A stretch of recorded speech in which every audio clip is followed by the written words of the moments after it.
welcome. This is the Wednesday night yoga variety class, and my intention for tonight is to do a kind of vinyasa style practice with some Halloween flair to it. It'll be an abbreviated practice compared to, you know, the average yoga class, about 45 minutes or so. We're gonna start in a pose that's kind of normal, not particularly weird, but you can make it weird if you want to by, you know, adding some extra Halloween sound effects. But in any case, I'm gonna take 2 yoga blocks. One yoga block's gonna go underneath my shoulders so I get an elevated chest. The other yoga block's gonna go under my head. Now, this is sort of based on a fish pose. So there's a kind of a dramatic, in the fish pose, there's a dramatic sort of elevation of the chest and the head rests on the floor. Now in this case, my head is not gonna rest on the floor, but if you would like to do that version, you can certainly only use the one block. Now, if you don't have yoga blocks, you can use a folded blanket, you can use a pillow, whatever you have that will kind of give you a little elevation, a little lift. And then with the legs, I'm gonna do a butterfly. So I'm gonna put feet together, knees open, and sometimes something like a little pillow or something is nice under the knees. So you can test that out as well. Okay, so first, if you're using something firm like a block, your shoulder blades go on the block. And basically that's it. So like the bottom of the shoulder blade should line up about the bottom of the block. If it's much lower or higher, probably won't be too bad, but much lower than that, and it's gonna poke you in between the ribs and be really, really uncomfortable. But if you've got the shoulder blades resting on the block, they kind of hold the body weight. Okay, so I like my head a little higher. You might want yours lower. And I've got this pillow, so there's only just the barest little hint of inner thigh stretch there for me in the butterfly. If you want more stretch, you can have less support under the legs.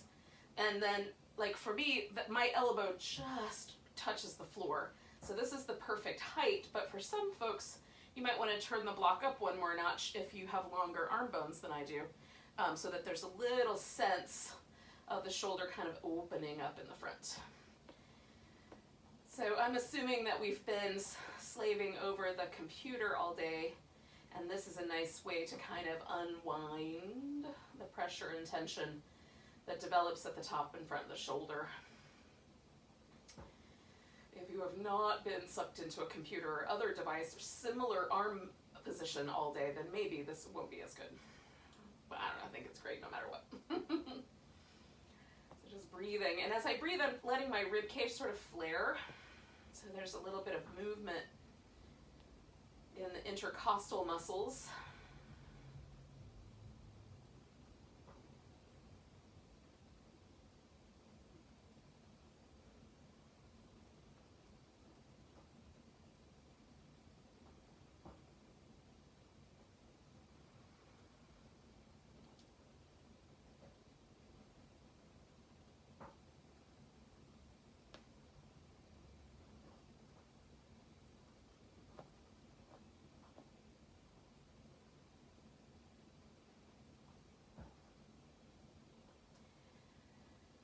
Certainly put on some music if you want for your practice. I am just kind of listening to the background noises of the world sort of settling into evening. So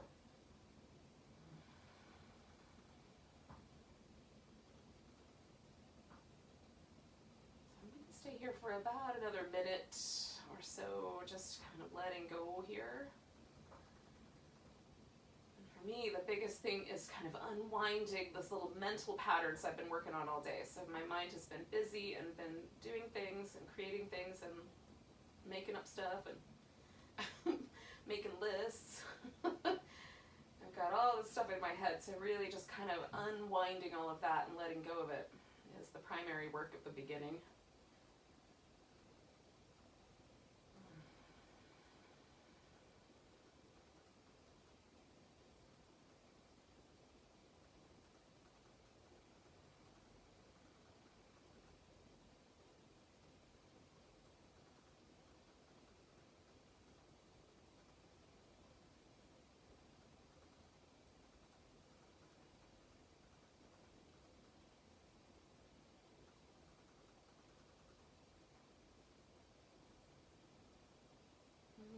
So I'm gonna bring the knees together first, and that's gonna give me, like, I can kind of push with my foot to push myself over to the side so I can slide the blocks out. Whoa. Ow, ow, oh, hold it. Got hold of the hair. And then I'm just briefly gonna come onto my back. Oh, goodness. And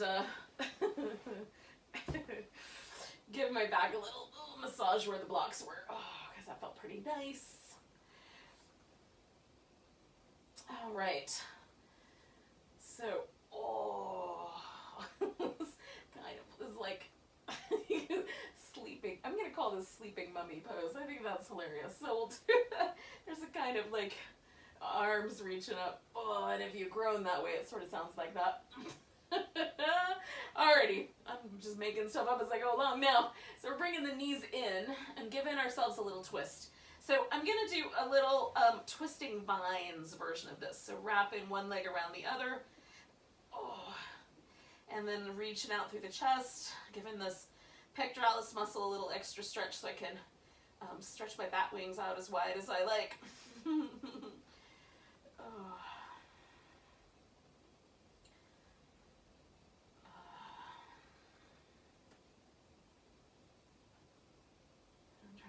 Settle in and breathe.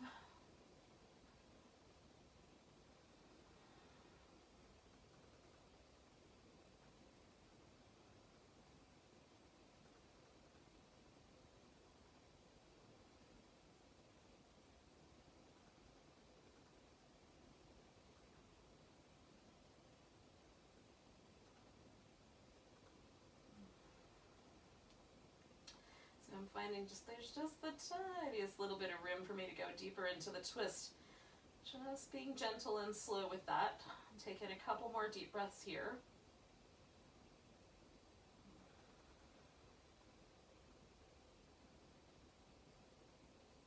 I'm going to come on back to the middle. Oh.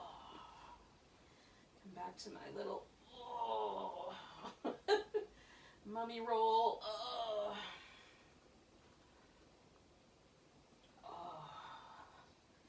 And then allow myself just for a moment to feel what happened. So maybe this, like my left leg is a little longer feeling. That was the one that was up on top where I had it wrapped around. My left arm feels a little bit longer. So we're sort of giving ourselves a chance just to see how the practice went. Now, if your low back felt cranky, or if there was like a crampy feeling in your rib cage, then you would back off of those things, right? So, we're just taking ourselves around.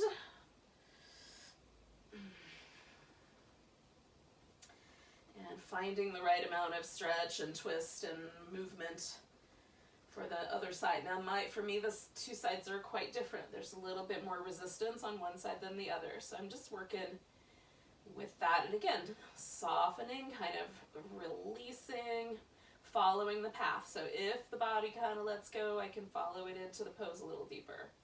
If there's a consistent wall of resistance to that notion, then I don't go anywhere. And then just breathe nice and deep.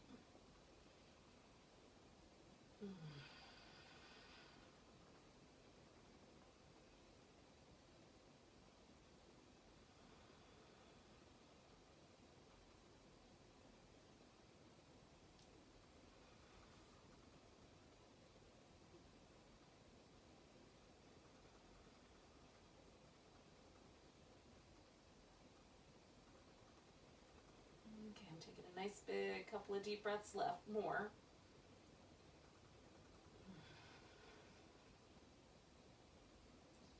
And then coming back to the center. Oh, goodness. Okay. One more opportunity to do this little,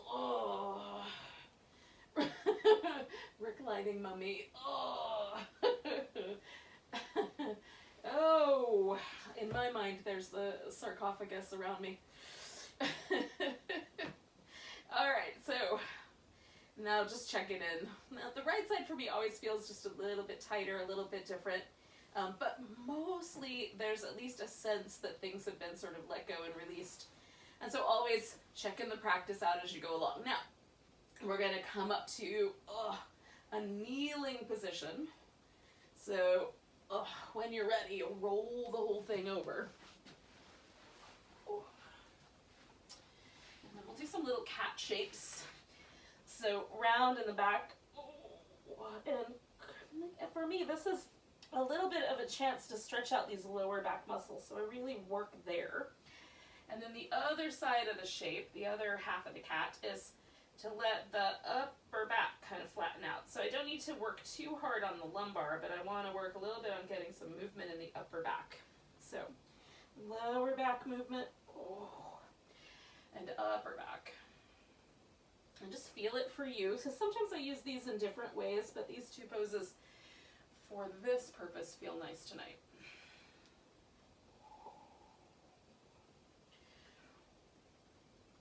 All right. 2 more of those. Might feel pretty nice.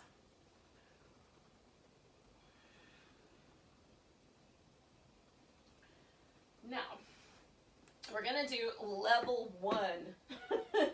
That's the right word. Level might be misleading. But the first most supported option of the Frankenplank is doing this from the hands and knees. So taking opposite leg and arm up, and then bringing it down. Opposite leg and arm up, and bringing it down. It doesn't make it look like Frankenstein unless you stagger it with the noise.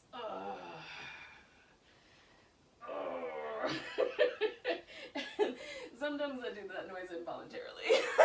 So we're tucking the toes and head and up into downward facing hellhound. So take a moment, walk your dog.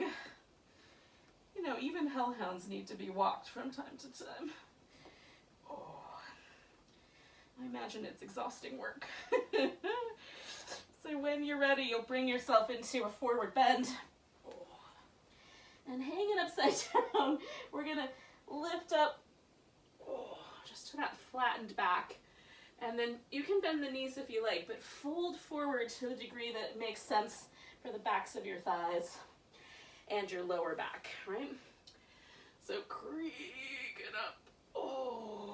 And then fold and forward. It's like we're just opening the lid of our little sarcophagus there. And coming back down in. Maybe it's a coffin. And then returning. And then this time we're going to come all the way to standing. So we're going to give it a big stretch.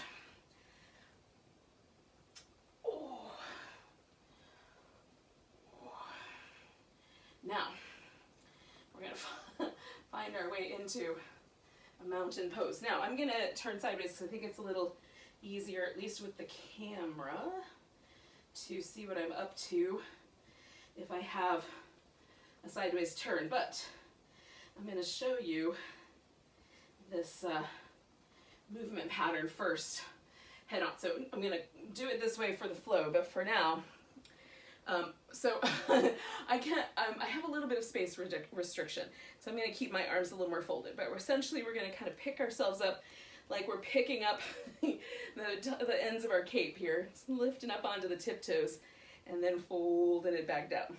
So you have to imagine this rippling cape around you as we come into this vampire version of a mountain pose on the tiptoes, and then bring it back down, kind of bend it at the knee a little, so that there's a sense of lengthening. I'm trying to avoid the blends. And one more time, kind of lifting up the edge of the cape onto the tiptoes. Now, as you bring the heels down, we're going to come into a little chair pose. Good, weight on the right foot. We're picking up that left foot and sending it back towards Warrior 3. Maybe, if you lose your balance, you'll just come back. But maybe the wings go out to the sides.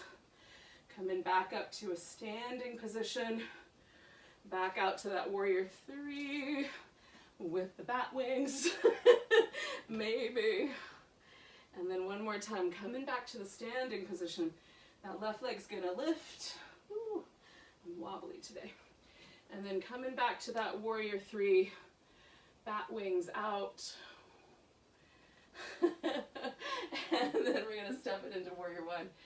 Now the warriors are named after this character from the Many, many legends of Shiva.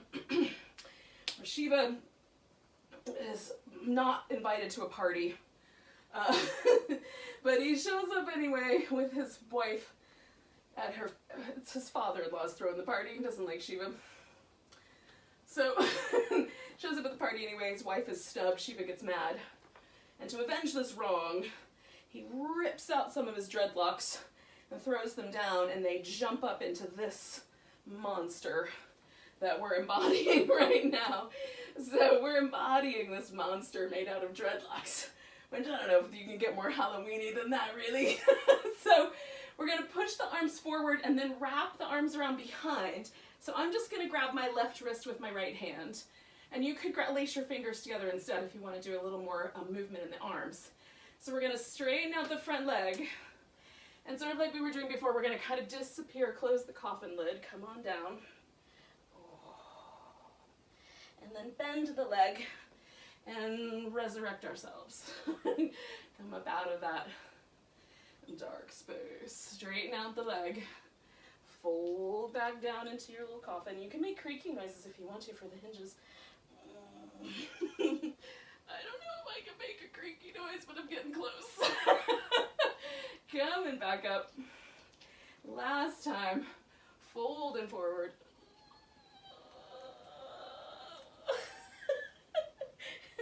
Alrighty, so we're gonna take this all the way back up. And then fold forward and put both hands on the floor. Now, we're gonna do Franken plank. Possibility number 2. So from downward dog, coming into a plank pose, and then just the legs. Lift.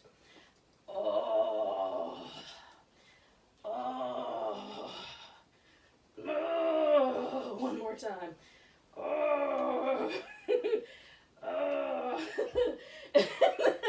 We're gonna lower down and come into a Cobra, because that's pretty Halloweeny all by itself.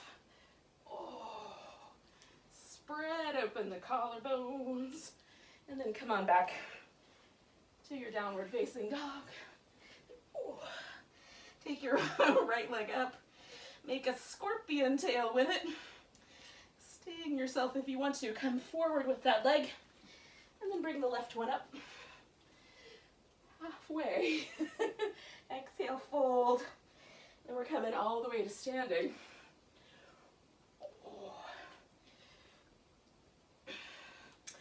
Finding ourselves at the top of the mat. So for just a moment, pause. Feel your standing pose. Equal standing. But notice, is the body really equal? Or is there a difference? Right side, left side. So again, we're going to pick up our kind of imaginary back cape. Lift up onto the tiptoes and come back down. Lift up onto the tiptoes. And come back down. And lift up onto the tiptoes. Come back down. We're going to take ourselves into a little chair. Pick up the right leg. And then try to float back to a kind of spread bat-winged warrior 3. Bringing it back up. Maybe I'm going to pull this off 3 times. We'll see. Stretching it back. Bringing it up. Bat wings out. Suspend if you can. Last breath. And then we're going to step it back into our warrior 1 dreadlock monster pose. Taking the arms up. Bringing them back. Squish the shoulder blades together. Wrap your arms around. So this time I'm going to grab my right wrist with my left hand. And then we'll go into this coffin lid pose, coffin closing pose. So straightening out the front leg, closing the lid. Bending the knee, resurrecting ourselves. Straighten out the leg.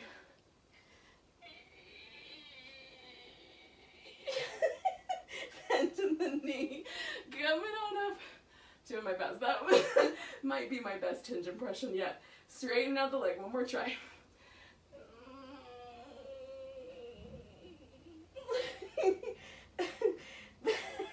knee. I'm gonna release the arms. Come all the way up. Find that warrior one more time. And then we're gonna step this back into a downward dog.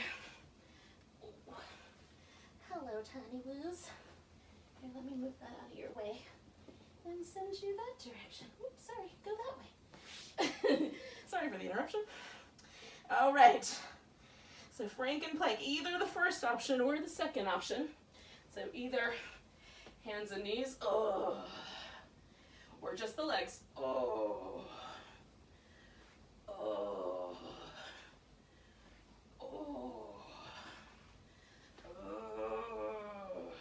last one. Lower and down. Coming into Cobra.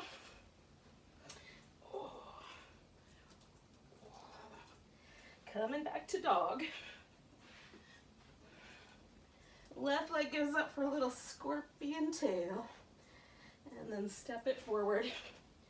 Bring your right foot up. Come up halfway. And then fold. Come all the way to stand and give it a big stretch. And then once again, finding ourselves in that equal standing position at the top of the mat. Noticing how we landed. Is it different than last time? So it's not really Halloween to me without some spooky trees. So we're gonna try to embody a spooky tree. So we'll take ourselves one leg over. So I'm putting the weight on the right leg and bringing my left leg up. Now you can put your left leg in any position you like, across the thigh, pushed against the calf, pushed against the inner thigh. Just be kind to your knee. And then you can grow scary branches in whatever way sort of makes sense. Creepy trees are almost always partially dead. So if your tree falls apart, it falls apart, y'all. That's part of the nature of creepy trees. So maybe we're embodying the Ents from Lord of the Rings. Little tree spirits. All right, we're gonna take a nice big breath, pick up this left leg, step back into Warrior Two. Okay, so with Warrior Two, we're just gonna keep this front knee from collapsing in. So we're gonna keep the inner thigh, the leg nice and strong, let the hip go where it goes, and come on back to reverse. So we're gonna take this kind of movement back and forth, and you can get really swirly, because this is in the Pilates system, this movement is called the Mermaid. And in my mind, when we combine it with the dreadlock monster, we've got something like a Gorgon. So maybe we have snakes for hair or arms. So kind of snaking the arms around as we go. All right, we're gonna straighten out the front leg and take a triangle pose, which might turn into dead triangle because I might fall on my back. Sort of feel this pose out. There's so many different places to pay attention. You can pay attention to the legs, to the spine, to a twist, to the hips, where you direct your gaze. So many options. Taking a big breath, we're gonna turn this into a balancing half moon. Now, our moon's gonna go kind of in behind the clouds and come back out, which can get wobbly. Be prepared to catch, especially for me tonight. All right, so we're putting the weight on the right leg. You can hold onto a piece of furniture or a yoga block or the floor. Extend out so you're nice and big, like a big full moon. And then we're gonna duck in behind the clouds and come back out. Duck in behind the clouds and come back out. Duck in behind the clouds. You gotta howl at the moon a little bit, y'all. And then we're gonna step this foot down, come up halfway, exhale and fold, and then come all the way back up. Give yourself a nice tall stretch. Oh. Find that equal standing pose and feel. All right, so we're gonna take the tree the other direction. So I'm gonna put the weight in my left leg, bring my right leg into the tree shape. Ooh. So again, you can kind of decide where your leg should go. Just be kind to your knee. Don't be too pushy. Feeling around with the branches. Oh.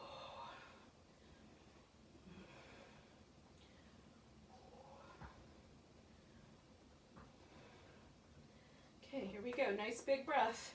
Lift that right leg up. We're going to step back into a warrior two. So, combining the dreadlock monster with a mermaid. You want to be more mermaidy, you can. I'm going to try to evoke like Medusa snaky hair with my arms.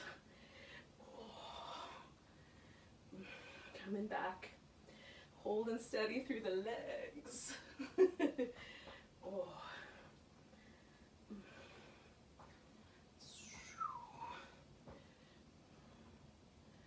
All right, last one.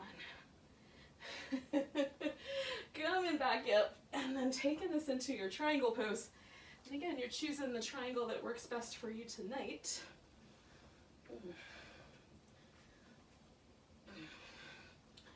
And feel out your pose and play with it. Notice all the little bits and pieces. It's not a destination.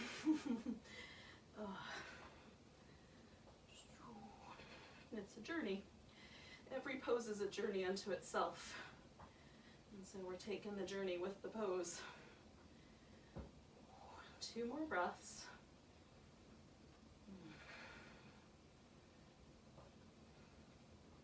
And then we're going to take ourselves into our half moon, which will become a full moon. And again, like maybe you need a little extra support, like you use a little piece of furniture or something like that to give yourself a little extra support. Maybe you don't have a yoga block, but you've got an end table or something like that. So we're going to stretch the leg out, nice big breath, bring the knee in, curl up, stretch it out, bring the knee in, curl up, stretch it out, bring the knee in, curl in, stretch it, one more time, and then we're going to put that foot right down beside the other one, come up halfway, exhale, fold. Now pause with this forward bend. You can wrap the arms around the legs and either cup the calves, lace your fingers together, clasp your hands. You can grab your big toes with your peace sign fingers. So we're just going to let ourselves fold in however much the back body says is okay. Okay? You feel that out. For me, straighter legs is better, and then just lifting my torso up a little so it's not so deep. For you, it might be bent knees. So one more breath here. And then we're going to unfurl ourselves into our downward facing dog. Now, from downward dog, we're going to try the most challenging version of the Frankenplank. It's very challenging. So you can join me here or do one of the other variations. So from a plank, we're going to try to pick a leg and an arm opposite sides. Oh, opposite side. Oh, oh, oh, oh, oh.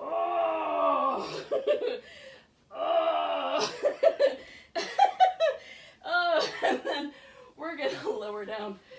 Maybe a child's pose first. Oh, I love the Frankenplank. It's hard though. All right, so laying on the belly, roll the shoulders around. Oh. Oh. So we're gonna do a kind of snaky, spidery version of the Cobra. So I do little like spider fingers. So I come up onto the tips of the fingers And I just try to feel out, like, how wide do I need my hands to go so that I have a lot of movement in my shoulders, okay? Oh. So usually for me, they're pretty wide. I don't know how to describe that, but at least twice as wide as my shoulders, all right? So I'm coming up into the Cobra, and then I'm just gonna snake or roll the shoulders both directions. Oh. And it looks kind of creepy, and it feels awesome. So anchor through your legs a bit. And we'll come on down. Now we're going to take either a crocodile, where you lay the forehead or your chin on your hands, or you can take a sphinx. So I like my elbow a little forward of the shoulder and slightly tighter for the sphinx because it lets my shoulders relax a bit. Work through the legs if you like.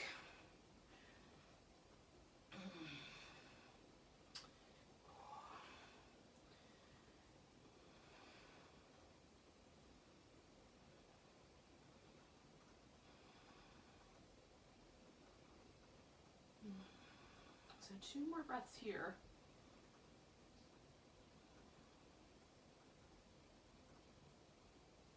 And then we're going to take this into a frog. Now, frog pose is kind of a really wide-kneed child's pose.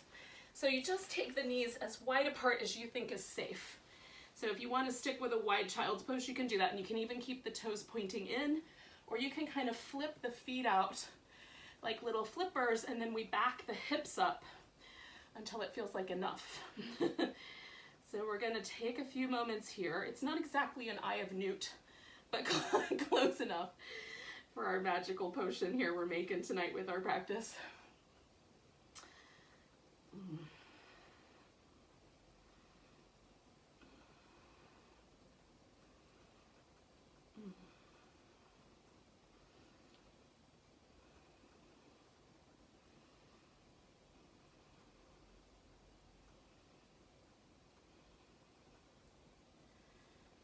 Do about 3 more breaths.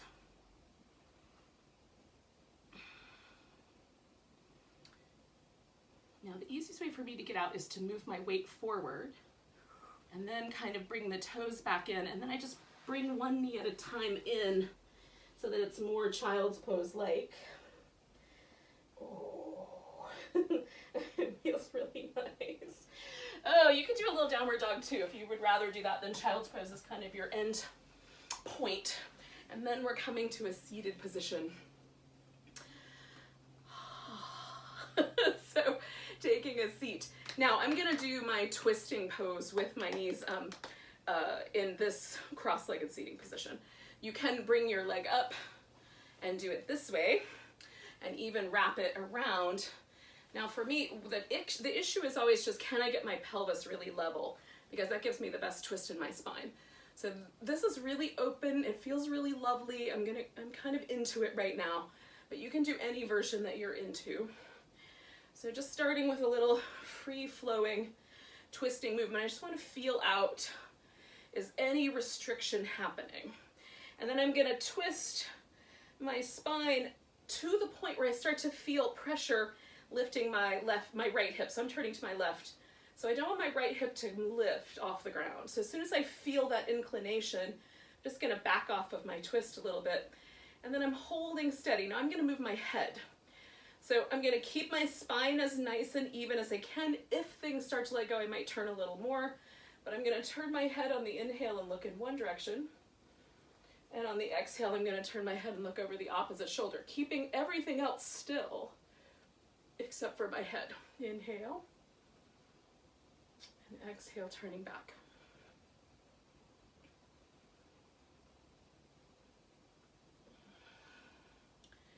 And I'm keeping my chin mostly level, but as I get to the edges of this movement pattern, sometimes I pause because there's a really nice kind of sensation of stretch happening, particularly in this direction. So just noticing.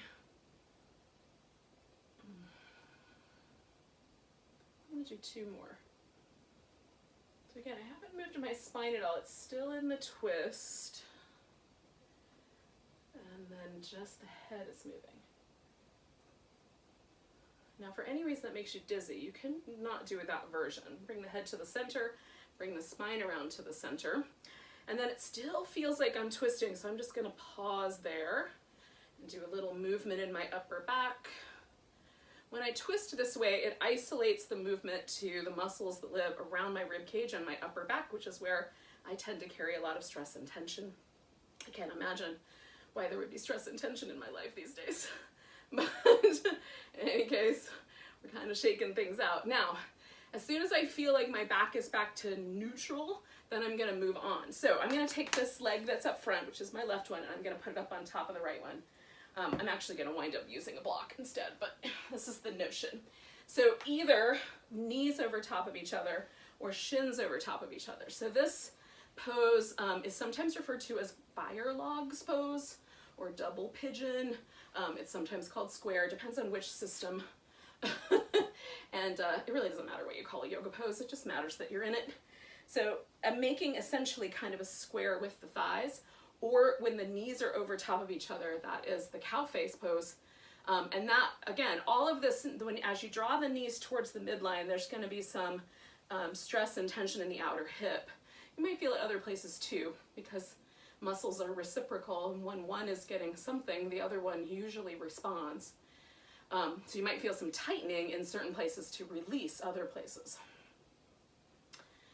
So feel yourself just kind of finding. So I've tilted forward, but some people might need to tilt back or sit straight up with this shape. I'm just trying to let myself kind of imagine being the logs of a fire. My ancient ancestors probably would have celebrated this whole week with some serious fires, the end of harvesting and beginning of winter.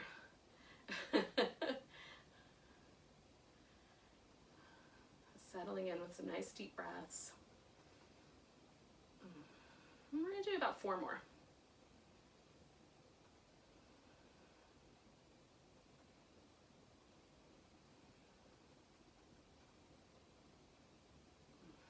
I'm going to inhale my way up, lean back, pretzel, and then rinse out the legs. And I'm going to return. I'm going to do those same 2 shapes on the other side. So I'm going to put my right leg up in front this time. And I'm just giving myself a moment to make sure that I'm actually feeling like everything is back to neutral. I'm not feeling any particular tugs or pulls on my skeleton. Okay, so once again, sitting up nice and tall, I'm going to twist around however much I need to twist around. In order to begin to feel this movement. Again, as soon as I feel my left hip coming forward with me, I back off a little bit. All right, so this is my twist on this side. So I'm going to turn my head, inhale toward the back shoulder. You can do it either way though, and exhale toward the front shoulder. Okay, keeping my spine right where it is, and just moving the head back and forth. Now I like to do it with my eyes closed so I can really just feel it.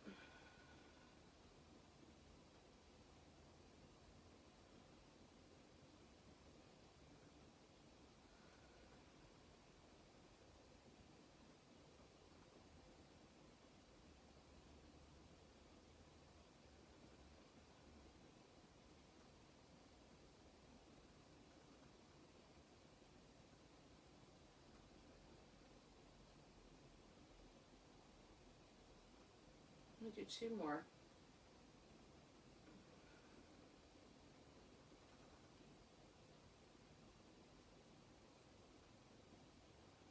And then I'm going to come out of the twist. And again, kind of pause for a moment, get a little movement going in my upper back. Just waiting for that twist shape to sort of unwind itself. And then I'm going to take my fire logs. Shape. So sitting up nice and tall and just kind of grounding through the legs. And then I just notice, like, does it feel okay to fold forward? If you feel pressure in your knee, back off. That's probably a bad idea. I like it to be right in here. That's where I feel it anyway. But you, again, everybody's a little different. We're all basically the same and totally different.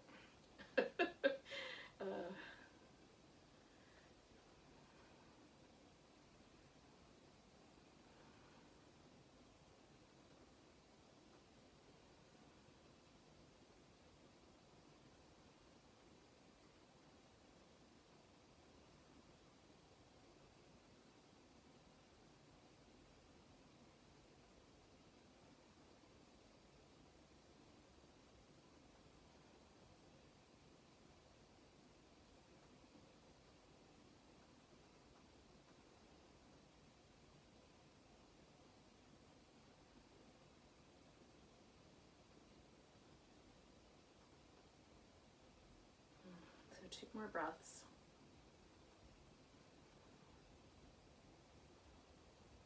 We're gonna come up, lean back, unwind, give everything a bit of a shimmy. Now, the final pose is quite possibly the most Halloween-oriented pose of all.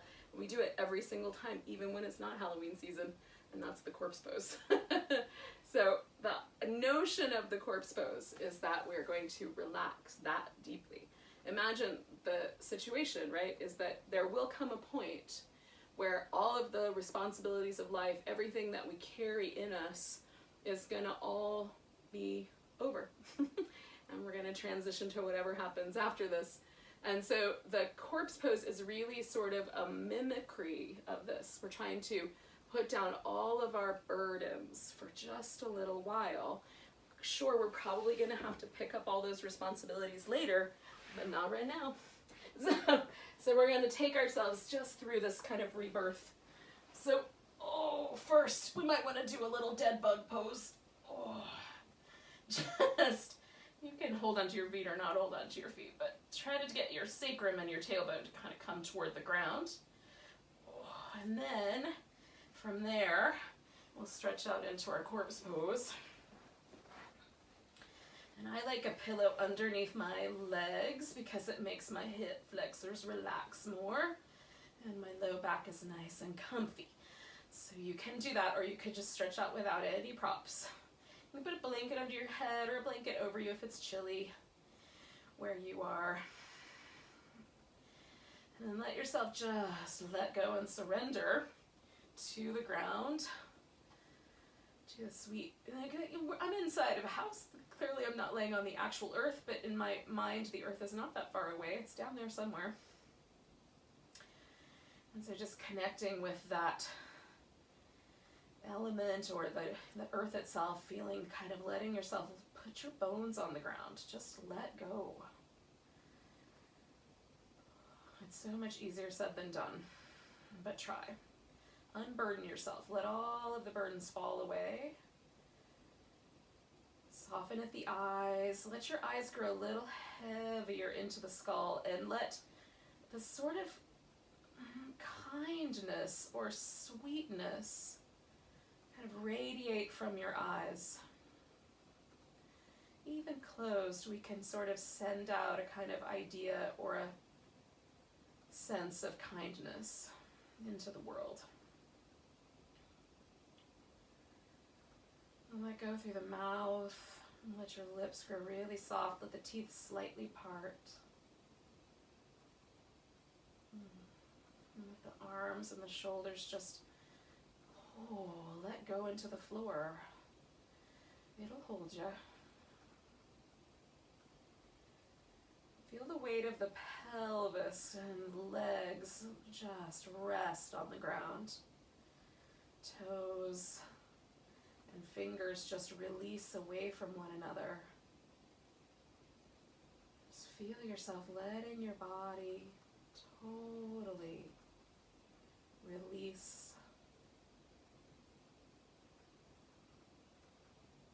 And in doing so, we might invite the nervous system to take over in that sort of relaxing, parasympathetic, restful place. There are many, many more nerves from our brain that activate all of our defense mechanisms. So we really have to consciously, well, we don't have to, but it's good to consciously invite a sense of relaxation into the body. Invite those nerve pathways to come in and take over.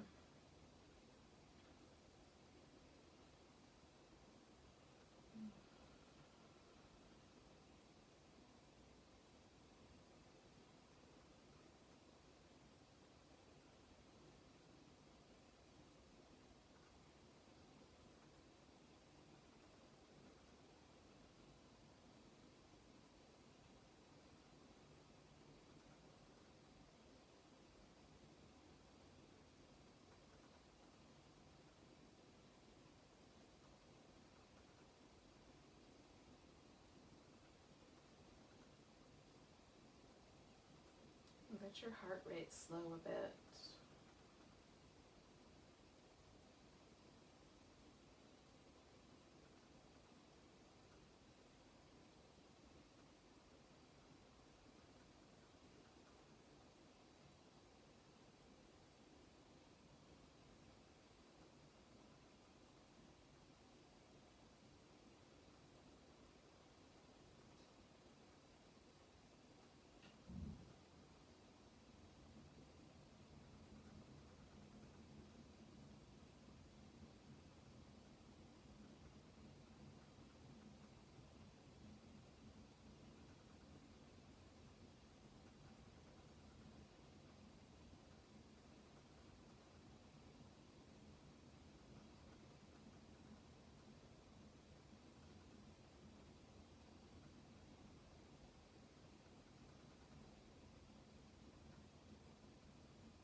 Take a nice big breath.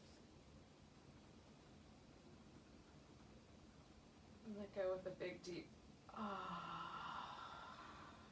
And then give your fingers and toes a little wiggle. Stretch out your hands and feet. Oh, give them a little wiggle. Feel the little bones. Try to feel all the little joints in your fingers. Feel the little joints in the wrists and ankles. And then stretch out your skeleton. Oh, and all the things attached to it. Give yourself a hug. Oh, a little back massage is nice. A little rock side to side against the floor feels really great. And then when you're ready, you can resurrect yourself and come on back. It's probably not, hopefully it's not Night of the Living Dead here on your mat, but is instead just you returning home to your natural state. Let's take a nice big breath together. Big inhale. Big let go. Oh. Namaste, yogis.